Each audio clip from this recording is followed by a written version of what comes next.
ассалому алайкум тамошобинони азиз, нашри ҷамъбастии барномаи иттилоотии Навидро мустақиман аз телевизиони Сафина манзуратон мегардонем. Дар студия Дилафрӯз Комилзода.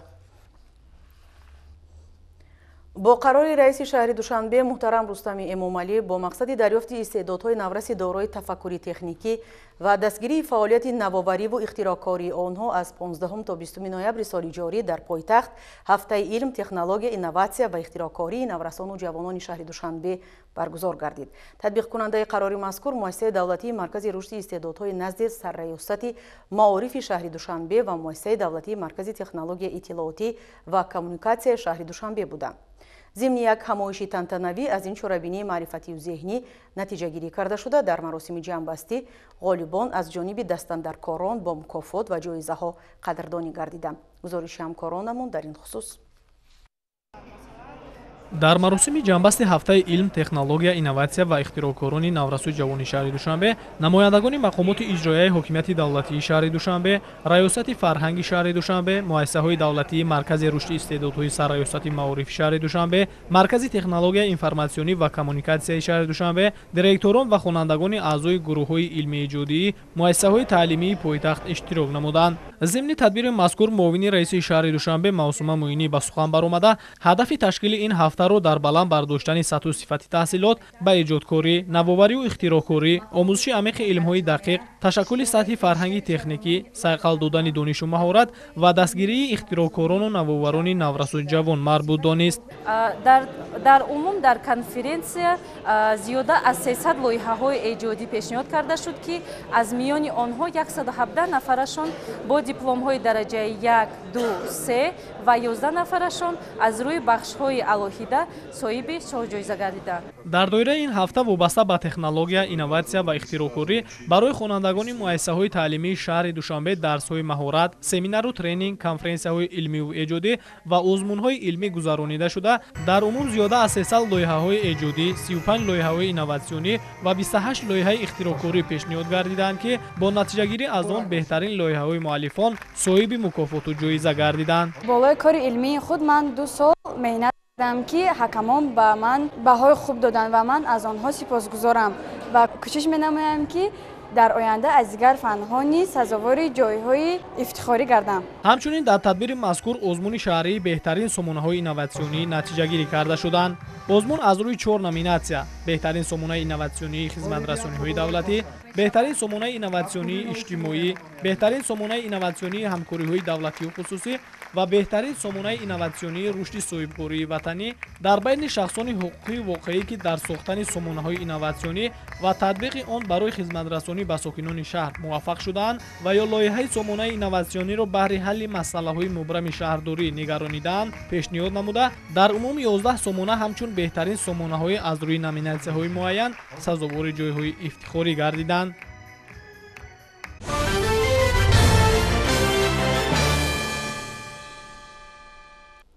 дар бинои мақомоти иҷроияи ҳокимияти давлатии ноҳияи шоҳмансури шаҳри Душанбе маҷлиси ҷамъбастии комиссия оид ба ҳолатҳои фавқулодаи ноҳия баргузор гардид.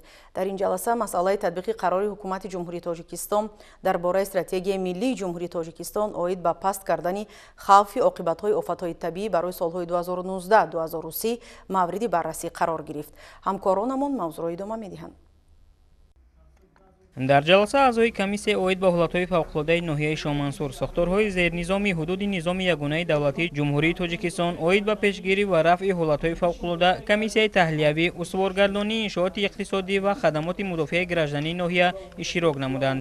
ҷумҳурии Тоҷикистон яке аз 60 давлати ҷаҳон ба шумор меравад, ки аввалин шуда стратегияи миллии худро оид ба паст кардани хавфи офатҳои табиӣ қабул намудааст. қабул ва амалисозии ин стратегия, ки маҳз бо дастуру ҳидоятҳои дурандешунаи асосгузори сулҳу ваҳдати миллӣ пешвои миллат президенти ҷумҳурии Тоҷикистон муҳтарам Эмомалӣ Раҳмон рӯи кор омадааст, хеле муҳим арзёбӣ мегардад. айни замон дар асоси стратегияи мазкур ва ноилшавӣ ба ҳадафҳои он 5 лоиҳаи бузург бо дастгирии созмонҳои байналмилалӣ ва донорҳо татбиқ мегарданд, ки мақсади онҳо تشکیل نهادی با اعتماد در ساحه آمادگی و واکنش به حالت‌های فوق‌العاده میباشد. محض در اساس همین برنامه‌ها رئیست کمیته حالت‌های فوق‌العاده و مدافع گردنی شهر دوشنبه در ناحیه شاه منصور فعالیت خود را به راه مانده است. در جلسه مسئولین عاید به اجرای بندهای نقشه چاره‌های تأخیرناپذیر و پیشگیری کننده حالت‌های فوق‌العاده در موسم بارانگاری‌ها و پیشگیری رخ دادن سیل و آبخیزی‌ها برای سال‌های 2021-2022 و اینچنین اجرای بندهای نقشه چاره‌بینی‌ها عاید به مسئله‌های مدافع گردنی، پیشگیری و رفع عاقبت‌های حالت‌های فوق‌العاده در ناحیه شاه منصور برای سال‌های 2021 معلومات دادند. آمادگی قوا و واسطه‌ها، ذخیره‌های موجوده برای فعالیت منتظم و ثمره‌بخش در دوره تیرماه و زمستان سال‌های 2021-2022 از مسئله‌های دیگری بود که در این مجلس مورد بررسی قرار گرفت.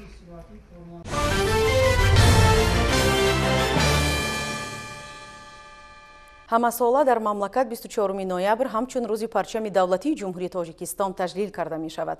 бахшида ба ин санаи муҳими таърихӣ дар китобхонаи миллии тоҷикистон ҳамоиш баргузор шуд. дар ин тадбир кормандони китобхона, варзишгарон ва намояндагони дигар сохтору мақомоти давлатию ҷамъиятӣ иштироку суханронӣ карданд. гузориши ҳамкоронамон дар ин хусус. کارمندان کتابخانه ملی تاجیکستان با برگزاری یک همایش عاید به ماهیت و ارزش پرچمداری حرف زدند. گفته شد که پرچم یکی از رمزهای مهم دولتداری بوده، زیر هر لیوا مردم تاجیک مرحله‌های گوناگون تاریخی را طی کردند و پرچم امروزه تاجیکستان صاحب استقلال ادامه همان پرچم به دسته مردم ما بوده، تجسمگر آرمان و هدف‌های هزار ساله تاجیکان میباشد. اشتراکچیان محفل همچنین معروضه‌های خود را عاید به تاریخ پرچمداری مردم تاجیک، ماهیت این رمز دولتداری در دوران صاحب استقلالی پیشنهاد کردند.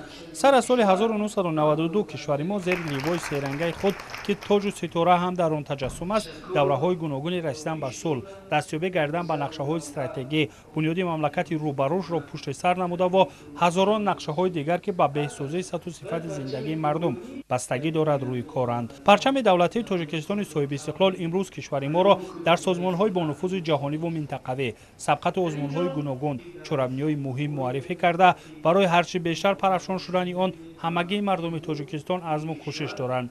گفته شد در چرابینی همچنین میان اشتراکچیان محفل سوال و جواب نیز برگزار گردید.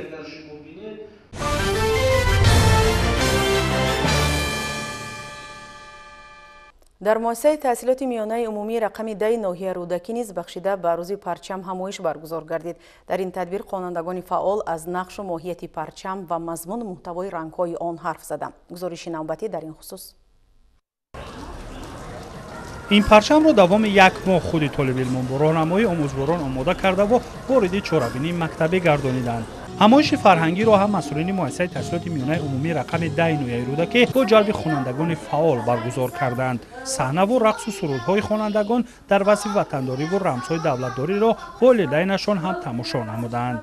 ما با خوانندگان درباره مهر و محبت نسبت به وطن و به مقدسات وطنی خود ساعت‌های تربیوی تشکیل نمودند.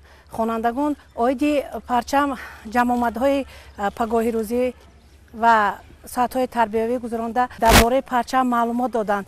تاکید گردید که تاریخ پرچمداری مردم تاجیک از دوره‌های قدیم سرچشمه می‌گیرد. سر از درفش کاویان تا به پرچم امروزه تاجیکستان صاحب استقلال همگی آرمان و هدف و نقشه‌های مردم تاجیک را در راه اعمار دولت آباد و رشد کرده در بر می‌گیرد. آموزگاران ضمن برآمد خوانندگان را وظیفه‌دار کردند که همیشه برای پاسداری این و دیگر رمزهای دولتداری کوشش کرده پیش از همه درک نمایند که هر نقش و رنگ پرچم مضمون و محتوا و هدف خود را دارد. همچنین طالب علمان مؤسسه راجع به ماهیت پرچم و پرچم بردار بودن سنچه‌های تربیوی پیشنهاد کرده قول هم دادند که با دانش و ملکه بلند خود در آینده برای بلندبرداری پرچم ملی تاجیکستان صاحب استقلال کوشش می‌نمایند.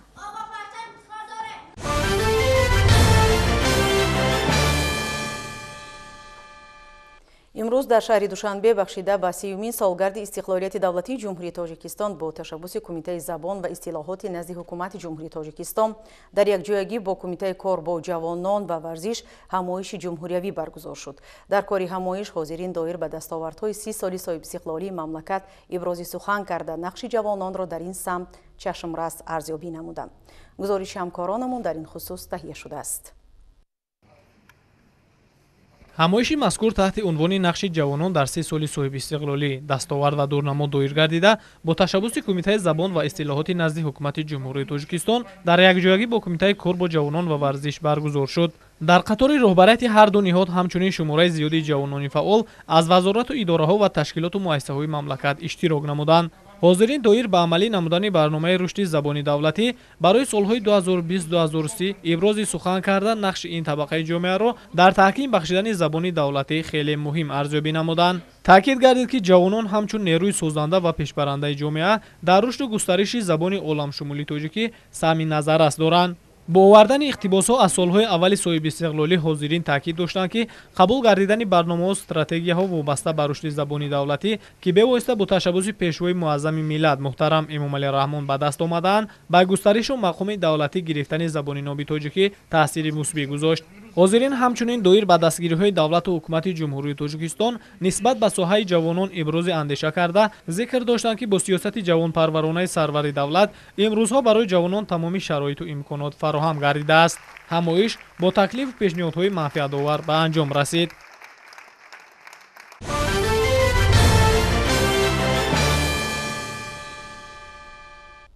бо мақсади беҳтар ба роҳ мондани сатҳи хизматрасонии тиббӣ дар даврони соҳибистиқлолии ҷумҳурии Тоҷикистон дар шаҳру ноҳияҳои кишвар садҳо иншооти тандурустӣ муҷаҳҳаз бо таҷҳизоту лавозимоти муосири соҳавӣ мавриди истифода қарор дода шуданд. дар маркази шаҳри Кӯлоб низ бо фармоиши вазорати тандурустӣ ва ҳифзи иҷтимоии аҳолии ҷумҳурии Тоҷикистон сохтмони бинои чорошёнаи беморхонаи бемориҳои рӯҳӣ ва наркологӣ идома дорад. Ширинҷон Сафарзода ва Сайфиддин Исмоилов аз шаҳри Кӯлоб гузориш медиҳанд. ҳукумати ҷумҳурии Тоҷикистон ба масъалаи солимии ҷомеа аҳамияти махсус зоҳир менамояд ва баҳри беҳтар намудани хизматрасонии тиббӣ ба аҳолӣ давоми 30 соли соҳибистиқлолии кишвар садҳои иншооти тандурустӣ сохта ба истифода супорида шуданд. дар шаҳри Кӯлоб низ дар баробари дигар марказҳои саломатию бунгоҳҳои тиббӣ сохтмони иншооти чорошёнаи беморхона барои бемориҳои рӯҳӣ ва наркологӣ идома дорад. фармоишгари сохтмони мазкур вазорати тандурустӣ ва ҳифзи иҷтимоии аҳолии ҷумҳурии Тоҷикистон буда пудрачи ҷамъияти дорои масъулияташ маҳдуди Фаридун мебошад. то имрӯз сохтмони бино ба анҷом расонида шуда ба гуфти муҳандиси сохтмон рангубори қисмати берунии биноро низ ба охир расонидаанд. мутахассисони баландихтисос бо ҷалби техникаҳои соҳавӣ дар кашидани хати ташноб ва хатҳои барқ ҷалб гардиданд. дар дохили бино бошад 50 нафар сохтмончиёни маҳаллӣ ба корҳои андовагарӣ ва рангубори дохили бино машғуланд. корҳои сохтмонӣ дар ошёнаи чоруму сеюм пурра анҷом ёфтаанд ва дар ошёнаҳои дуюму якум бо дастрасӣ ба маҳсулоти хушсифати сохтмонии ватанӣ корҳо идома доранд.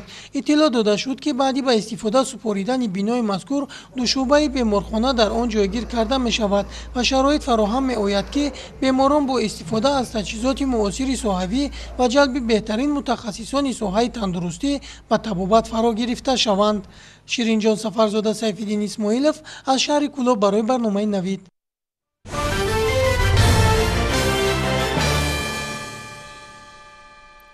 тавре зикр кардем, дар ташкилоту муассисаҳои мамлакат маъракаи зимистонгузаронӣ оғоз гардидааст. дар баробари соҳаҳои иҷтимоию иқтисодӣ кормандони хадамоти нигаҳдории роҳҳо ҳам ба мавсими боришот омодагӣ мегиранд. аз ҷумла масъулони муассисаҳои давлатии нигаҳдории роҳҳои шаҳру навоҳии вилояти Суғд то имрӯз ба қадри кофӣ сӯзишвориву маводи зидди лағжиш захира карда техникаи кориро ба мавсим омода намуданд. гузориши ҳамкорони мо дар ин хусус. чун таъмини бехатари ҳаракати воситаҳои нақлиёт дар фасли зимистон аз фаъолияти мунтазам ва самарабахши муассисаҳои давлатии нигаҳдории роҳҳои автомобилгард вобастагӣ дорад, сатҳу сифати омодагии муассисаҳои роҳдорӣ ва дар ҳолати хуби корӣ қарор доштани нақлиёти хизматӣ боиси пешгирии ҳолатҳои ғайричашмдошт хоҳад гардид. бо мақсади бемамоният паси сар намудани фасли сармо маъмурияти муассисаи давлатии нигаҳдории роҳҳои автомобилгарди шаҳри Истарошан 500 метри куби маводи зидди лағзиш, 2500 литр сӯзишвори дизелӣ, 4 тонна ангиштсанг ва 8 метри куби ҳезум захира намуда нақлиёти хизматиро ба давраи зимистони солҳои 2021-2022 омода намудааст. бино ба гуфти масъулин дар баробари корҳои амалӣ гардида масъалаҳое вуҷуд доранд ки танҳо бо қувваи коргоҳ амалӣ гардиданаш душвор аст. муассиса дар фасли зимистони 2021-2022 мувофиқи нақша пурра омода аст ки фасли зимистонро паси сар кунад. дар асоси нақши чорабинӣ муассиса 415 куб مواد ضد لغزش باید تیار میکردیم. ما حال حاضر زیاده از 500 کوب مواد ضد لغزش تیار کرده در منطقه خوفناک رو به مقدار 65 کوب مواد ضد لغزش برآورده شد. حالت تکنیکا حاضر در مؤسسه 8 تکنیکا دارد. همه آنها در حالت کاری بوده، لیکن از سبب بعضی مشکلات مبلغی حالت بالون های این تکنیک ها اساسا دو تکنیک автогрейдер و بارکنیک فرانتالی در حالت تعمیر طلب می باشد که در فصل یخبندی در فصل زمستان حالت کار این مکانیزم ها رو مشکل می‌گرداند. از جانب مسئولین مؤسسه دولتی نگهداری راه‌های اتومبیلگرد ناحیه مسجد نیز برای تامین فعالیت منتظم و ثمربخش مؤسسه و دوره تیر ماه زمستان سال‌های 2021-2022 تدبیرهای ضروری اندیشیده شده. مقدار ضروری مواد سوخت، روغن‌های مولیدنی و سوزشوار دیزلی ذخیره کرده شده است. 8 عدد نقلیات خدمتی کارگاه از تعمیر برآورده شده. برای کارمندان لباس کاری آماده و از جانب حکومت جمهوری تاجیکستان باز یک عدد نقلیات بارکش دسترس گردیده است. تا این دم زیاده از 30 کیلومتر از تعمیر جاری با اسفالت خنک کارها اجرا کرده شدند و با دستگیری وزارت نقلیات زیاده از 1 کیلومتر از تعمیر اساسی کارها به سامان رسانده شدند و برای دوره تیر ماه زمستان سالهای 2021 و 2022 موافق نقشه 200 متر کوبی مواد ضد لغزش، زیاده از 10 تانه نمک تکنیکی، 1000 لیتر مواد سوزشواره و 5 عدد تکنیک و مکانیزم راهداری موافق نقشه و در اصل نیز برای کاربری آماده می باشند. همساله حکومت جمهوری تاجیکستان بهر تعمیر و منفعش‌کنی و نگهداری حالت راه‌های حدود کشور از حساب همه نمود سرچشمه‌های مبلغ‌گذاری کاربری را جانب نموده سال از سال حالت راه‌ها بهتر و در اساس لایحه‌های عملی گردیده راه‌های اهمیت جمهوریوی و بین‌المللی داشته جوابگوی استانداردهای جاری گردیدند. ذکر کردن به مورد است که در دایره جشن 30 سالگی استقلالیت دولتی جمهوری تاجیکستان در حدود ولایت سوغد با دستگیری و کاربری دستجمعانه اهالی و صاحبکاران و سخاوتمندان ده‌ها کیلومتر راه‌های داخلی شهر و شهرک‌ها و جماعت دهات نیز آباد گردیده مردم سربلند ولایت سوغد با این وسیله سهم ارزنده خویش را در آبادانی وطن عزیزمان گذاشته ایستادند.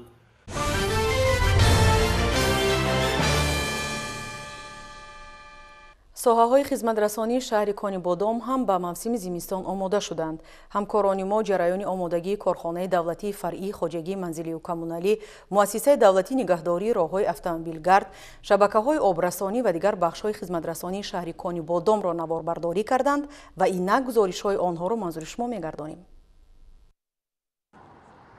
در شهر کانیبادام جهت اجرای قرار حکومت جمهوری تاجیکستان درباره سری وقت آماده نمودن ساحه‌های اقتصادیات و اجتماعیات جمهوری برای فعالیت منتظم و ثمره‌بخش در دوره تیر ماه و زمستانی سالهای 2020-2021 یک قطار کارهای معین به اجرا رسانیده شدند. از طرف کارخانه دولتی فرعی خواجگی منزلی و کمونالی شهر کانیبادام برای رفع یخبندی‌های راه‌های نقلیاتگرد 25 تن قم، 6.5 تن نمک ذخیره کرده شده است که کاملا نقشه مقرر گردیده را بازگویی می‌کند. در مؤسسه دولتی نگهداری راه‌های اتومبیلگرد شهر باشد 450 متر مکعب مواد ضد لغزش، 15 متر مکعب هیزم، 4 تن انگشت و 1500 لیتر سوزشواری مایع ذخیره کرده شده است.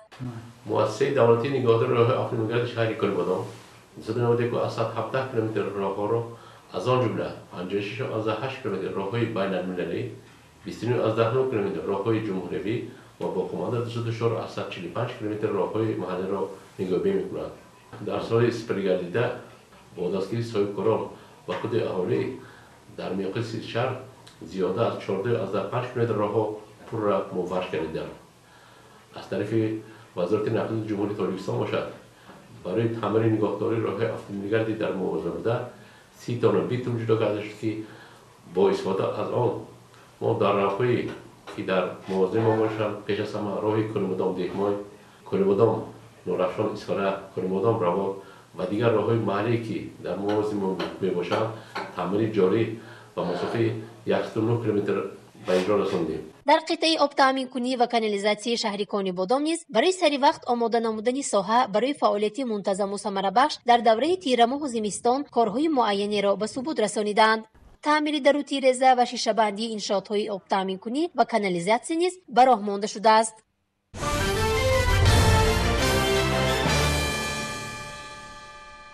навакак аз хадамоти матбуоти президенти ҷумҳурии тоҷикистон иттилоъ доданд ки дар қасри миллат асосгузори сулҳу ваҳдати миллӣ пешвои миллат президенти ҷумҳурии тоҷикистон муҳтарам эмомалӣ раҳмон намояндаи олии иттиҳоди аврупо оид ба сиёсати хориҷӣ ва амниятӣ ҷозеп бюрелро ки бо сафари расмӣ ва барои иштирок дар ҷаласаи вазирони корҳои хориҷии осиёи марказӣ ва иттиҳоди аврупо дар тоҷикистон қарор дорад ба ҳузур пазируфтанд.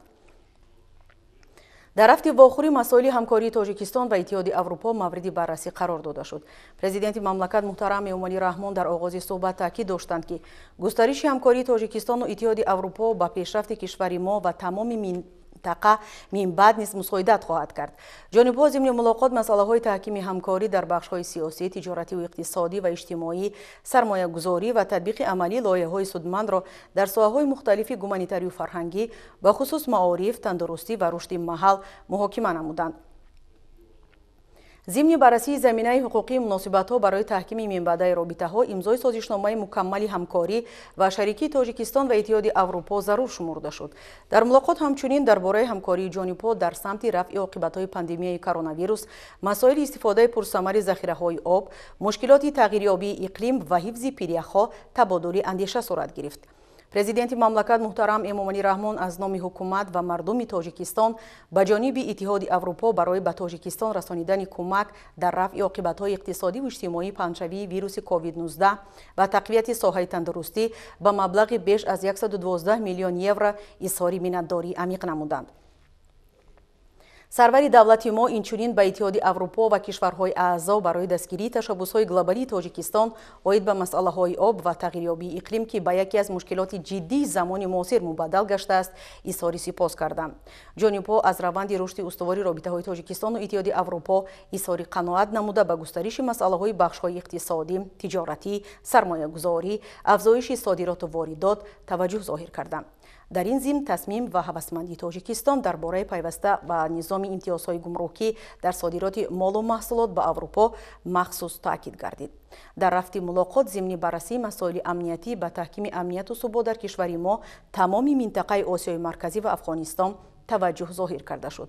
талошҳои судманди муштараки ҷонибҳо дар ин арса ба хусус таҳкими ҳифзи сарҳади тоҷикистону афғонистон тавассути татбиқи барномаҳои бомка ва кадаб, сохтмони роҳҳои мошингард, пул, хатти интиқоли барқ ва бунёди иншооти дигар дар манотиқи марзӣ бо ин кишвар таъкид гардид. дар рафти мулоқот дар доираи муколамаи сатҳи баланди амниятиву сиёсӣ оид ба нақши анҷумани иқтисодӣ, форуми ҷомеаи шаҳрвандӣ ва стратегияи нави иттиҳоди аврупо барои осиёи марказӣ табодули андеша сурат гирифт. дар фарҷом изҳори боварӣ карда шуд ки ҳамкории гуногун ҷанбаи кишвари мо бо иттиҳоди аврупо дар оянда низ пайгирона густариш хоҳанд ёфт.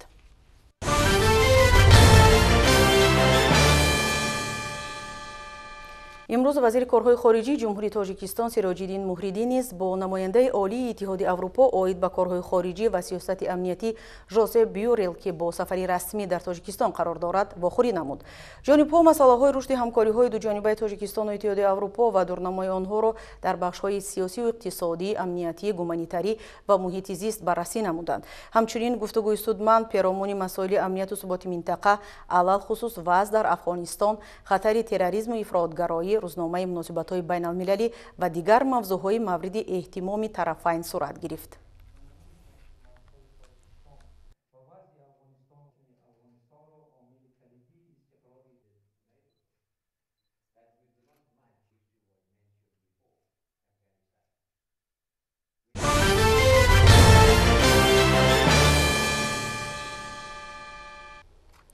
در موسم تیرماه زمستان سالهای 2021-2022 در ناحیه تاجیک‌آباد در میدان بیشتر از 500 گکتار باید کشتی تیرماهی غلادانه گذرانیده شود.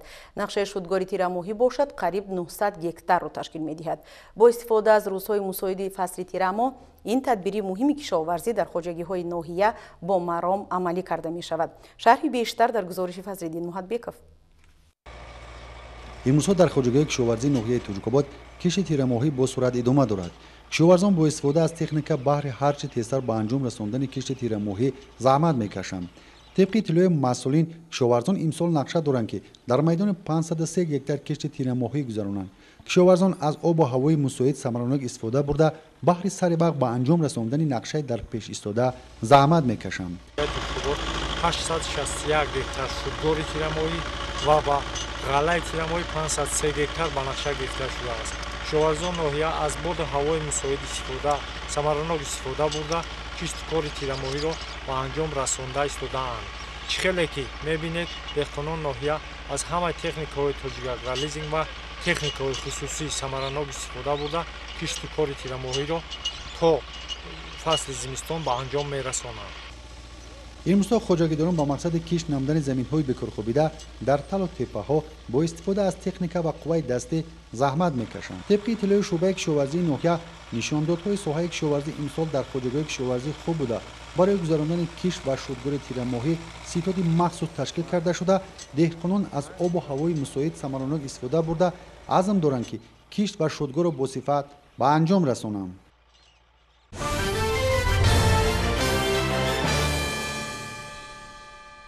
گذرانیدن امتحانات تستی به طور آزمایشی یکی از خدمترسانی‌های نوی مرکز ملی تستی بوده. هدف آن از نزدیک شناس نمودن ختم کنندگان با طرح نوی مجموعه فن‌های امتحانی، درک مسئولیت در وقت سپاریدن امتحان‌های واقعی و آشنایی پیدا نمودن با ترکیب سوال و مسئله‌ها میباشد. در قطار دیگر شهر و نواحی مملکت خوانندگان مؤسسه‌های تعلیمی شهر باختر ولایت ختلان امتحان‌های آزمایشی سپاریدند. گزارش همکارانمان در این خصوص. در مؤسسه تحصیلات میانه عمومی رقم 15 شهر باختر مرکز ملی تستی نزد پرزیدنت جمهوری تاجیکستان در همکاری با وزارت معارف و علم جمهوری تاجیکستان امتحان آزمایشی طرح نوی مجموعه فن‌های امتحانی نظام امتحان‌های مرکزانیده داخلشوی با مؤسسه‌های تعلیمی تحصیلات میانه و عالی کسبی را برگزار نمود. برای سپاریدن امتحان‌های آزمایشی 200 ختم کننده از 5 مؤسسه تعلیمی تحصیلات میانه عمومی حاضر شدند. در همین قلمرو جمهوری تاجیکستان از مؤسسه‌های تحصیلات میانه عمومی که در موقع جایگیرشویشان در دهات‌ها قرار دارد این امتحانات آزمایشی را گذرانده ایستاده‌ایم که تا که آن همان ختم کنندگان دهات‌ها هم از این نظام با خبر باشند. پیش از آغاز برگزاری امتحان‌ها نمایندگان مرکز ملی تستی با آموزگاران سمینار مشورت دایر نموده ماهیت و نازکی‌های روند امتحان را فهمانیدند. مسئولان میگویند هدف از گذراندن آزمایشی مذکور پیش از همه شناسایی ختم کنندگان با طرح مجموعه فن‌های امتحانی، درک و پیدا نمودن مسئولیت در وقت سپاریدن امتحان‌های واقعی و شناس شدن به ترکیب سوال و مسئله‌های تست وابسته به فن‌های امتحانی میباشد. امروز ما پیش از آغاز امتحان آزمایشی در مؤسسه تحصیلات میانه رقم 15 زیاده از 20 آموزگاران را به سمیناری مشورتی گذرانده‌ایم که برای گذراندن امتحان آزمایشی همچون مأمور امتحانی در امتحان آزمایشی امروز اشتراک می‌نمایند. ختم کنندگان مؤسسه‌های تعلیمی شهر باختر موافق کلاسرهای انتخاب نمودهشان به گروه‌ها جدا شده از 5 گروه اختصاص‌ها از جمله گروه اختصاص‌های یکم طبیعی و تکنیکی، گروه اختصاص‌های دوم اقتصاد و گئوگرافیا، گروه اختصاص‌های سوم فیلولوژی، پداگوژی و صنعت، گروه اختصاص‌های چهارم جامعه شناسی و حقوق، گروه اختصاص‌های پنجم طب، بیولوژی و ورزش امتحان آزمایشی سپاریدند. باعث افتخار است که امروز با دستگیری مرکز ملی تستی و شعبه معارف شهر باختر در مؤسسه تعلیمی ما امتحان آزمایشی مرکز ملی تستی گذرانده ایستاده است که ما پیش از امتحان‌های مرکزانیدن داخلشوی از نظام مرکز ملی تستی با خبر می‌شویم. سال سوم است که مرکز ملی تستی نزد پرزیدنت جمهوری تاجیکستان برای ختم کنندگان مؤسسه‌های تعلیمی قلمرو مملکت این تجربه را گذرانیده ایستاده است. از روی معلومات این تدبیر تا ماه دکامبر سال روان در ناحیه‌های انتخاب شده ولایت ادامه یافته برای ختم کنندگان مؤسسه‌های تعلیمی امتحان آزمایشی گذرانیده می‌شود. کارکرد ورقه‌های جواب‌ها در مرکز ملی تستی به طور خودکار راه‌اندازی شده، نتیجه آن برای ریاست و شعبه‌های معارف شهر و ناحیه‌ها وابسته به هر اشتراکدار ارسال خواهد گشت.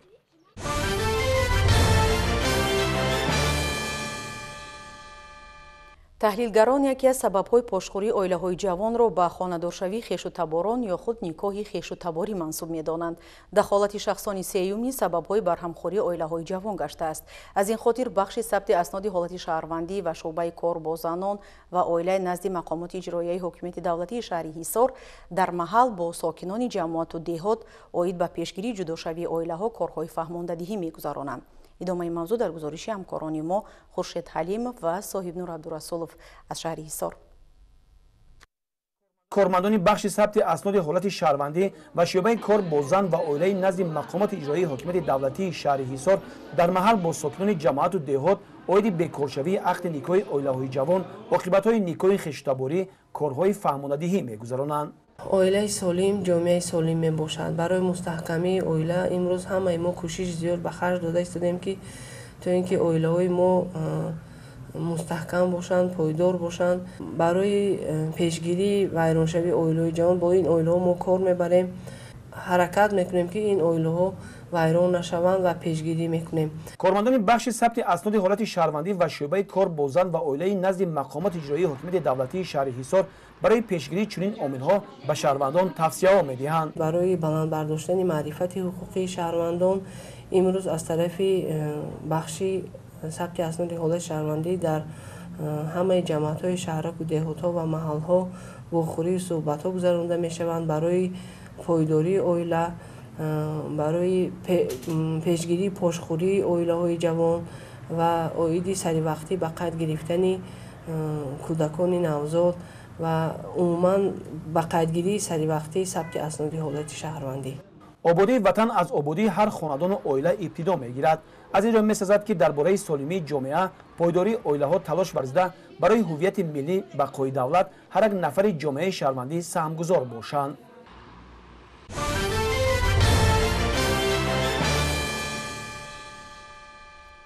роҳандозӣ гардидани озмуни ҷумҳуриявии фуруғи субҳи донои китоб аст дар ҳамаи шаҳру ноҳияҳо ба фаъолияти китобхонаҳо такони тоза бахшид. акнун китобдорони мамлакат барои боз ҳам ғанитар намудани фонди китобхонаҳо ва ҷалби бештари дӯстдорони каломи баде тадбирҳои иловагӣ меандешанд. масъулони китобхонаи бачагонаи шаҳри хоруғи вилояти мухтори кӯҳистони бадахшон масоили вобаста ба беҳтар намудани фаъолияти китобхонаро бо роҳбарияти шаҳри хоруғ ба миён гузоштанд. хосият худоёрбекзода мавзӯъро идома медиҳад. китобхонаи марказии бачагонаи шаҳри хоруғ яке аз муассисаҳои дӯстдоштаи иштирокдорони озмуни ҷумҳуравии фуруғи субҳи донои китоб ҳаст ба шумор меравад. ҳамарӯза толибилмони макотиби шаҳри хоруғ дар ин ҷо барои мутолаи китоб ва омодагиҳо ба ин озмун ҷамъ меоянд, қайд намуданд кормандони китобхона. ин махзани китоб дорои 33 000 нусха китоби бадеӣ буда, аз он 3 000 нусхаи электронии китоб мебошад. китобхонаи бачагонаи шаҳри хоруғ дорои 3 филиал аст ки дар маҳаллаҳои Носири Хусрав, Хоруғи Боло, Султони Валӣ ҷойгир мебошанд.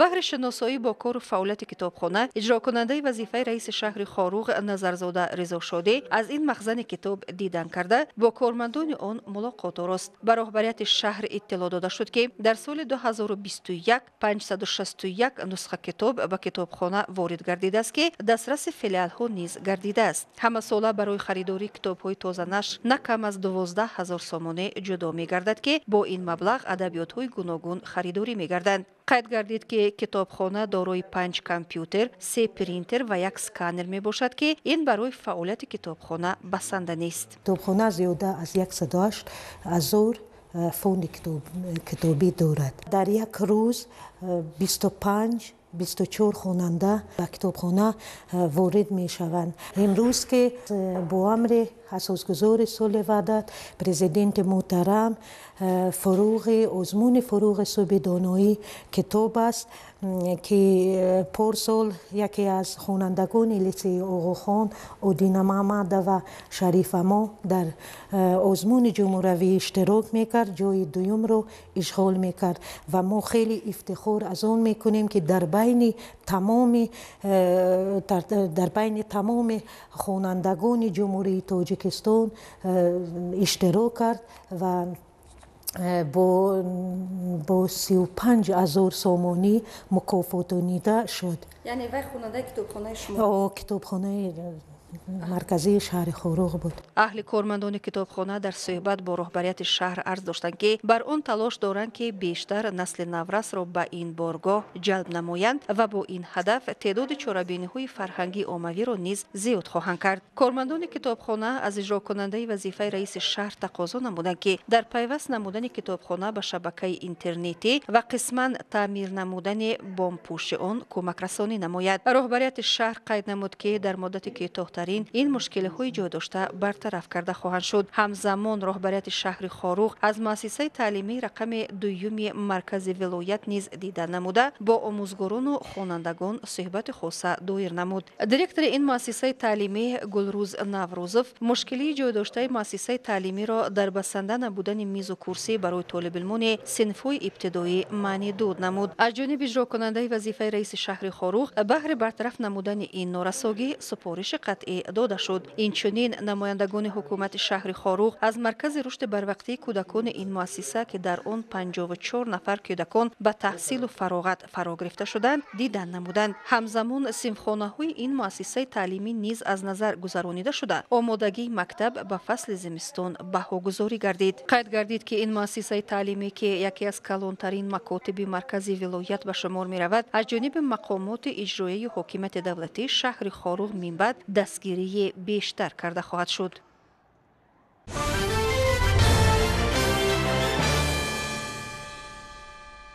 штати Андхра-Прадеши Ҳиндустонро дар пайи боронҳои беист обхезӣ фаро гирифт. Ба маълумоти охир офати табиӣ 17 кушта бар ҷой гузоштааст.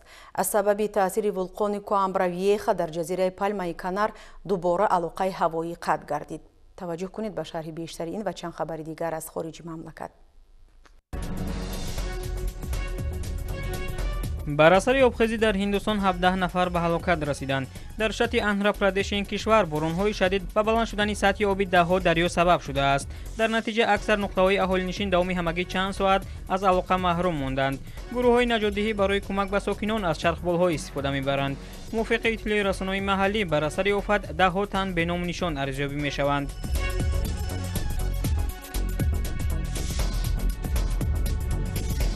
дар бандари қаручии покистон оқибатҳои сӯхторро бартараф мекунанд. ҳодиса рӯзи шанбеи ҳафтаи гузашта дар ин ҷо ба вуқӯъ пайваста садҳо нафарро аз сарпаноҳи доимӣ маҳрум сохт. оташнишонон ҳанӯз дар бораи сабабҳои сӯхтор маълумоте нашр накардаанд, вале гуфта мешавад ки чунин ҳодисаҳо дар ин ҷо бо фаро расидани фасл